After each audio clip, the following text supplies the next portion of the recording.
Hello everyone, welcome to Behind the Numbers Around the World, an eMarketer podcast made possible by Mountain. It's Tuesday, February the 22nd, and I'm your host, UK Principal Analyst Bill Fisher, and I've got a cold. I'm sorry about that. I'll do my best. It's with great pleasure that I welcome you all to Around the World with marketing's continued struggle with data privacy. Welcome folks to a Behind the Numbers show that takes you around the world looking at what various countries are doing in the worlds of commerce, media and advertising. Each month I give you a quickfire global news recap, giving you insight into some of the biggest stories that we've seen around the world in the past month. Then I speak with a couple of our seasoned specialists to get their take on the main theme for today's show, which is data privacy. We'll be discussing the legal hurdles involved in data gathering and data transfer in the EU. Now things are coming to a head because EU institutions are actually starting to enforce the new legal requirements. In other words, GDPR as applied to these transfers. An amendment in Brazil that makes data protection a fundamental right. It's pretty much enshrining the protection of personal data at the highest level, which is a relief to the population. And a couple of people have called it a civilizational milestone in the digital age. So there is some excitement around that. And the concept of privacy as a competitive advantage. So, before I introduce my first guest, let's dig into some of the biggest stories from around the globe this month in our new segment, 3 in 3. I have 3 minutes to cover 3 of the most interesting news stories we've seen in Around the World Towers this month. So the time is set, let's go. For the first story, we're actually going to revisit one of the stories from last month because there's been a significant update. I'm talking about how Tencent Video in China had deleted the final scene in the David Fincher movie Fight Club when it was released on its streaming platform and replaced it with a less anarchic and more government-friendly version. However, earlier this month, Tencent reversed course and reinstated the original ending. This was following outcry on social media about censorship trumping artistic integrity. Some things it seems might be okay after all. However, the movie's scenes containing nudity remain absent from the cut. And in a related development, various platforms in China began streaming episodes from season 1 of the US comedy sitcom Friends this month. But fans noticed that a fundamental plot reference, namely that Ross's wife was a lesbian, had been edited out completely. There was further social media outcry, but, according to some sources, the hashtag Friends has been censored was buried. The media censorship story continues to twist and turn in China, it seems. For the second story, we're headed to somewhere we don't often go, and that's Cameroon. At the beginning of the month, the 2021 Africa Cup of Nations, or AFCON, the continent's biannual soccer competition, reached its conclusion. It was a year late, thanks to COVID, of course. The final took place at the Olembe Stadium in Yaoundé. You may have heard of a small football game happening in the US recently, called the Super Bowl or something. It looks to have attracted a national audience of around 117 million, with another 50 to 60 million viewers globally. And how much for a 30-second ad slot during the game? Was it $7 million, you say? Well, I'm willing to bet that a large proportion of our listeners weren't even aware of the AFCON tournament. It doesn't get the same kind of top-tier media coverage nor marketing frenzy as a Super Bowl. Indeed, it isn't even easy to find reliable viewership numbers. However, what if I was to tell you that the final was broadcast in 157 countries and that the 2019 final, which was played in Egypt, saw an audience of 90 million in the Middle East and North Africa alone? There were some high-profile brand names associated with the tournament this year, like TikTok and Visa, but I can safely say that an ad spot in the final was valued at slightly less than $7 million. There's clearly some marketing potential in this sporting event, and the next one is coming up fast. It'll be played in the Ivory Coast next year. And for our third and final story, we're in Belgium, where the Data Protection Authority found the IAB Europe's Transparency and Consent Framework, or TCF, to be in breach of the General Data Protection Regulation, or GDPR. It wouldn't be an advertising story without a few initialisms, would it? The TCF was the IAB Europe's framework which allowed digital publishers to communicate with their site visitors about what data was being collected about them and how that might be shared and used by them and third parties. What TCF looks like in practice is those rather annoying, it has to be said, pop-ups that you have to accept the terms or else sift through a number of opt-out options. Well, the Belgian regulator thinks this isn't good enough and issued a $250,000 fine on the industry body, determining that the IAB was the data controller of everything coming out of the TCF. IAB Europe has appealed the decision, unsurprisingly. And that's my 3 and 3. And that's the perfect springboard, actually, into the topic at hand, data privacy. And at this point, let's meet our first guest for today. Karin von Abrams is our principal analyst for Western Europe. Hi, Karin. Hi, Bill. Great to join you today. And it's great to have you on board. But before we get into the topic at hand, you, of course, as you all know, have the privilege, being the first guest, of taking a guess at my Britishism this month. I give a word or phrase that's generally understood over here in the UK, but might not be so familiar to people elsewhere in the world. And Karin gets to have a guess at what it might mean. Today's word is 2 words, actually. Brass neck. Brass as in the metal, neck as in the body part that holds your head up. Any ideas what brass neck means, Karin?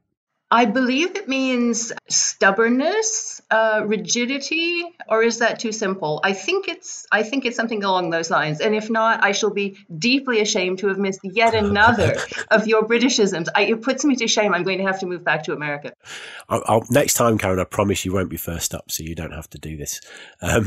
Brass neck actually means a bit cheeky or presumptive or a little bit overconfident. The Cambridge English Dictionary definition is a type of behaviour where someone is extremely confident about their own actions but does not understand that their behaviour is unacceptable to others.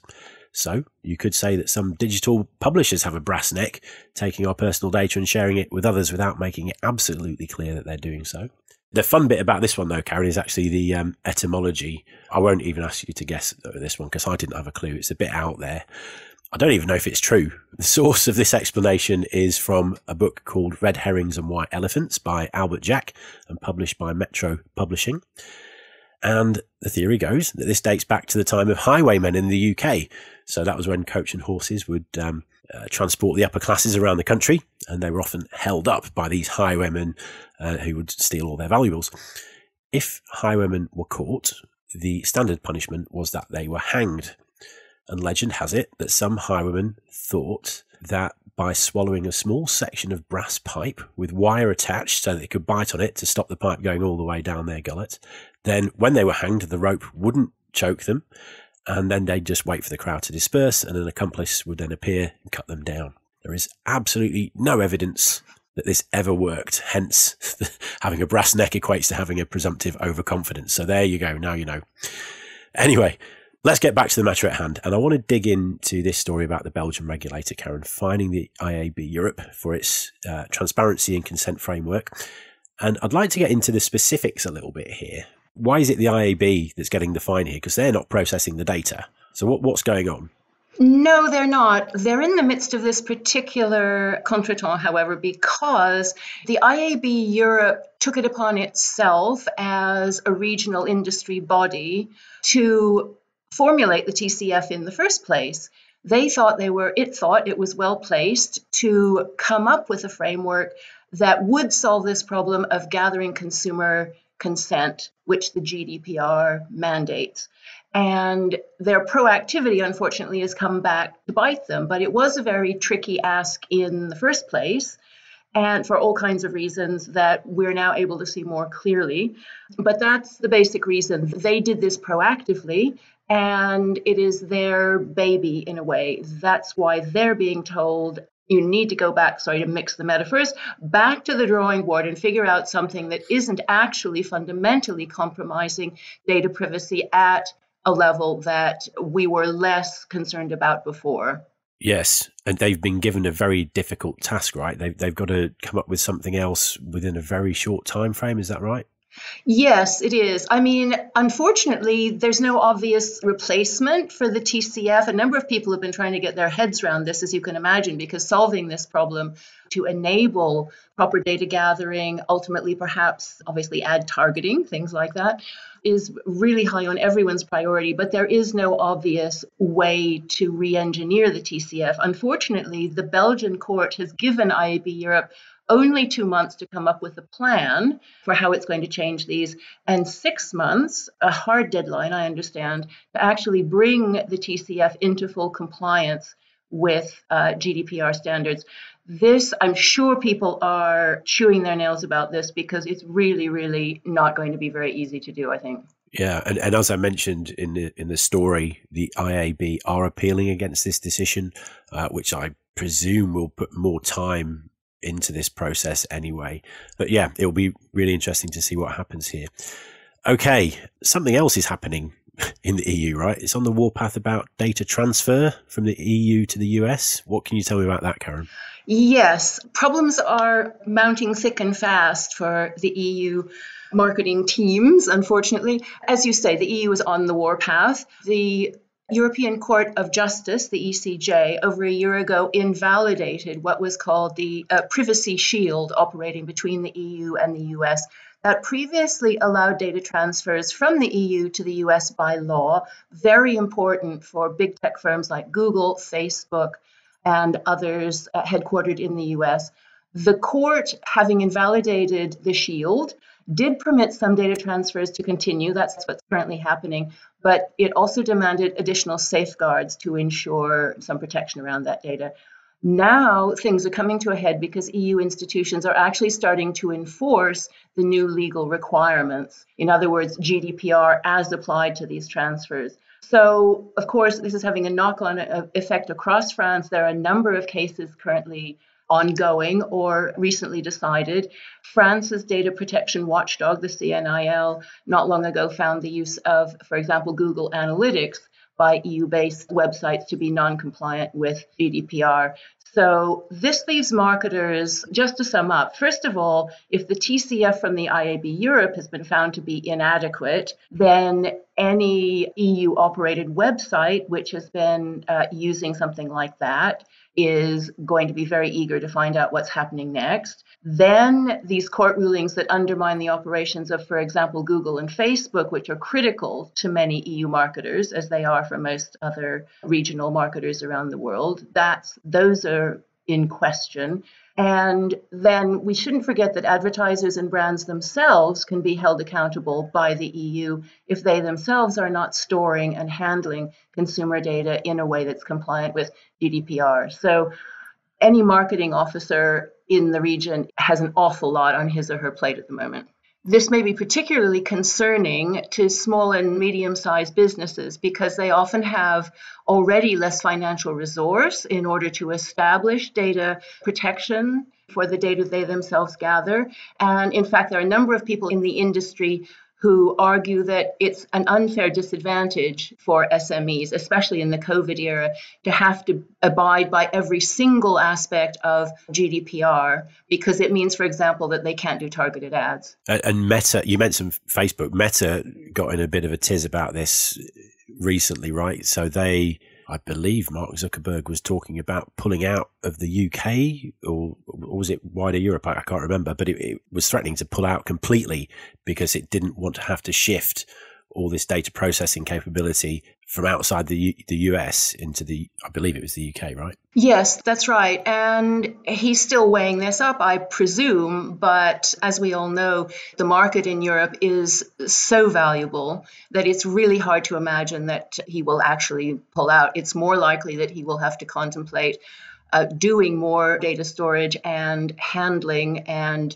number crunching in the EU, which he has always refused to do before, as has Google. So this could be quite a big change, but I'm sure they're weighing up both the costs financially and the costs in terms of their own control over the algorithms which have been so successful for their businesses. Yeah, so broad implications here for many of the big tech firms, right? Not just Meta.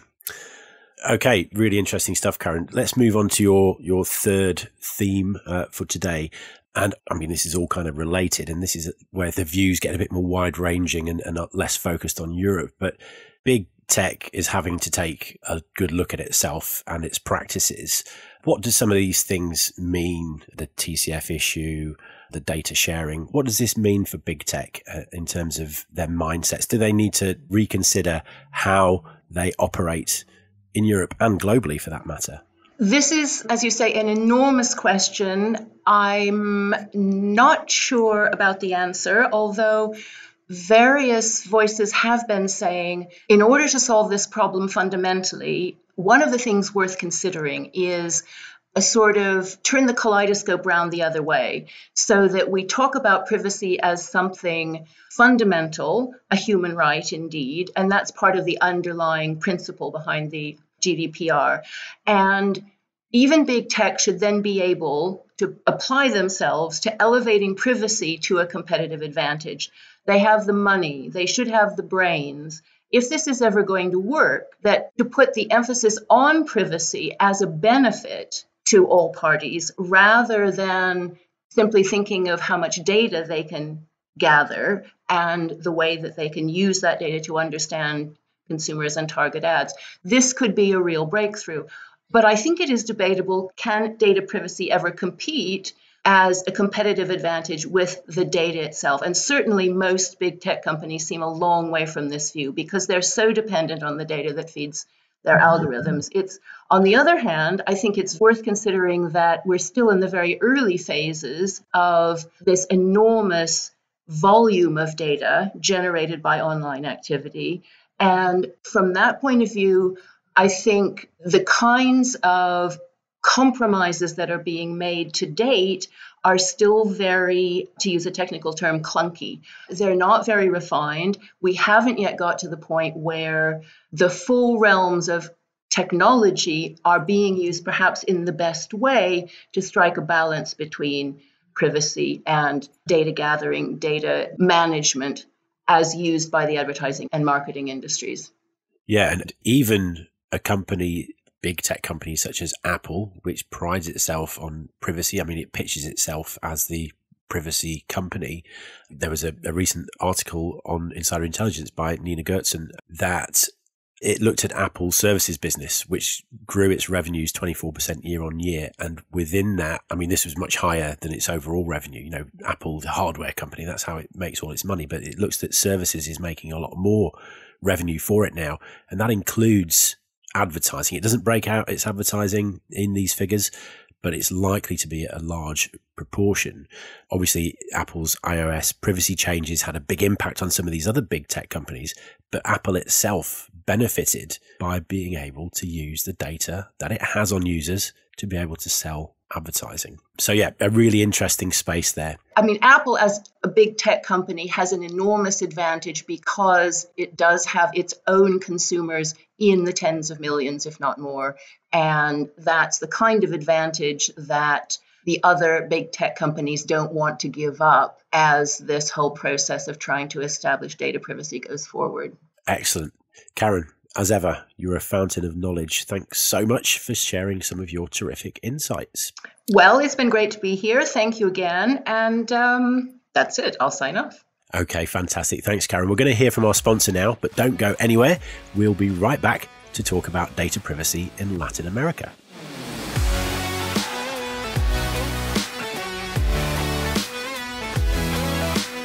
Mountain is turning connected TV into performance TV. Their marketing software solution gives advertisers everything they need to quickly and easily launch connected TV campaigns that are fully optimized to achieve specific marketing goals. From conversions and revenue to website visits and more, Mountain Performance TV is tailor-made to treat television as a performance ad channel, just like paid search and social. Visit mountain.com today to learn more and discover the impact it can have for your brand.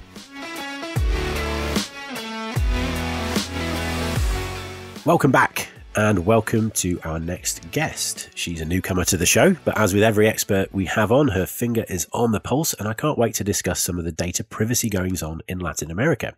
She is our researcher for Latin America and Spain. It's Paola Flores-Marquez. Hi, Pao. Hi, Mel. Thank you for having me. It's great to have you on the show. Okay, now I love talking with Karin, but when I talk with Karin, I already have a little bit of knowledge because we're in the same region.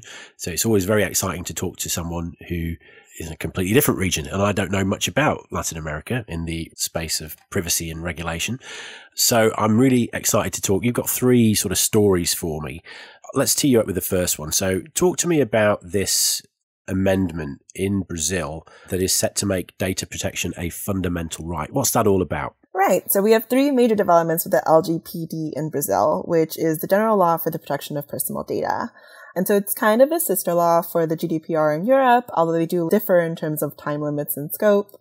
But one of the most recent developments in the past couple of weeks is that the Brazilian constitution has been amended to enshrine data protection as a fundamental right. And so while this is an amendment to the constitution, it strengthens LGPD for the rest of the country. And it's pretty much enshrining the protection of personal data at the highest level, which is a relief to the population who are often caught off guard when they get random calls from strangers who have their information and they're either trying to sell them something or scam them. And a couple of people have called it a civilizational milestone in the digital age. So there is some excitement around that. So that's the first major development for LGPD in the past couple of weeks. And well done for getting that initialism right, because LGPD, have I got that right? Yeah, that's a bit of a tongue twister. And I was going to try to say it in Portuguese, and no, we're not going to do that today. Yeah, but well done. So just obviously you cover Spain as well, so you might have a good perspective on this. Does this sort of bring Brazilian digital data privacy law a bit more in line with what things look like in the EU under GDPR? Is it kind of a balancing of those books? Somewhat. I'm not super familiar with GDPR. I do know that they differ in terms of the LGPD doesn't carry the same time limits. Like, I believe the GDPR has certain limitations as to like when privacy is collected and how long you're supposed to hold it. And the LGPD doesn't do that. And then I believe there are differences in terms of the scope. Like, I think that LGPD also includes credit reports and a couple of additional privacy measures that the GDPR does not cover. So in some ways it's more expensive. In other ways it's a little more vague. Okay, interesting. Let's move on to your second story. I think you pitched this as the fake news bill. Is this in Brazil as well, or is this broadly in Latin American countries? This is in Brazil. And yeah, it's been nicknamed the fake news bill. It's an attempt to stop automated ads that are occurring. And so IAB Brazil has launched a campaign to try and stop this proposed legislation called 2.630/2020. And so it was actually passed in 2020 and it's waiting to be voted by in the Chamber of Deputies. But IAB Brazil is super concerned that it'll make it impossible for targeted ads to be placed. They're worried that it's going to essentially destroy the digital advertising sector in Brazil, considering that digital advertising encompasses a major share of advertising budgets, as we know. And so far they've collected 500 signatures from content creators, advertisers, research institutions, ad techs, and many others asking for revisions to 11 of the 36 sections of the proposed bill. And these include specifying the definitions in terms of what is advertising and what is propaganda, any experts that they believe contradict LGPD, and how automated accounts are identified and what distinction goes into that. That's really interesting. How does those sort of things get policed? That's where I have a bit of difficulty with things like that. I mean, it's the fake news. What is fake news? I think that's their struggle as well. I think that similarly to GDPR, like, it's just one of those things that we're going to figure out as it's getting implemented. And I think that's why IAB Brazil is actually pushing back. Yeah, so again, it's all the IAB organisations that seem to be sort of under the cosh here. Is this likely to be I don't know if you know if this is likely to be a drawn-out process? It sounds like this is an early draft. Is that accurate? My understanding is that it's actually pretty far along. It's already been revised. Okay. It was introduced to the Senate. It was approved there. It went back to the working group, and now it's waiting to be voted on. But I do think they still have a bit of time before it goes through, which is why there's this final push to try and stop it. So we'll see how it goes within the next couple of months. Okay. And then you mentioned something there about how businesses who use digital marketing will be impacted by this. So I think this is a nice segue into the next theme that you wanted to talk about, because a lot of digital advertising is quite empowering to smaller businesses because it allows them reach that they otherwise wouldn't have. It allows them to reach potential customers in ways that were never possible before because they were priced out of advertising on traditional media. So you want to talk about another resolution that was passed to help these smaller businesses keep up with privacy laws. Again, is this in Brazil or is this in somewhere else? This is also in Brazil. And so, there have been a couple of tweaks. It's still LGPD, which is, I think, the biggest privacy law that we have in Latin America right now, which is why it's getting so much focus. But so there have been some tweaks to the LGPD implementation to offer some exemptions for small businesses and micro businesses in adapting to the law. they've had a lot of time to prepare for this law and they haven't really done a lot. And so now they're scrambling to catch up, and many of them are struggling, and it's expensive. It can cost anywhere from almost $10,000 to $155,000 to adapt to GDPR based on the assessment of, I believe, Fabio Correa Xavier. He's a professor and a columnist at MIT. And so a lot of them are panicking. And so these exceptions for them include not having to appoint a data protection officer, so someone specifically in charge of processing all the personal data, because they often don't have the capacity to do that. They're being offered some flexibility based on risk and scale when being assessed for whether they're going to be fined. They're being given some flexibility in terms of meeting electronic or printed requests, particularly when they're in like large amounts. And they're being given an exemption from the obligation to delete or block excessive data. We'll see how it goes. They haven't implemented any sanctions or fines under the law yet. It only went into effect in 2020, and the governing body that is helping with LGPD, or that is in charge of implementing LGPD, is called ANDP, the National Data Protection Authority. They are going to be looking at who to fine based on any violations from August 2021 on. And so they're currently assessing that now. And so that's another thing we'll see in the next year or so, whether or not these fines actually happen, who gets fined, how much it's going to be, and how many more accommodations are going to be made for these smaller organizations. Yeah, I mean, you might not know this, but a question I have about this is this new resolution, what did the fines landscape, if I can call it that, look like? How many companies were getting fined for being in violation of the, let me get this right, LGPD? Do you have any ideas? I mean, it's fairly new. It was just passed. So I don't think there was like a combination of laws for data protection that had happened, but I'm not really sure to what extent they had been implemented. It wasn't until this major push. Right. Yeah. Yeah. Because, I mean, the reason I asked the question is because I'm just wondering how many of these small micro businesses had a data protection officer in place pre this resolution. Any ideas? I don't know, but I don't think it's going to be many. Yeah.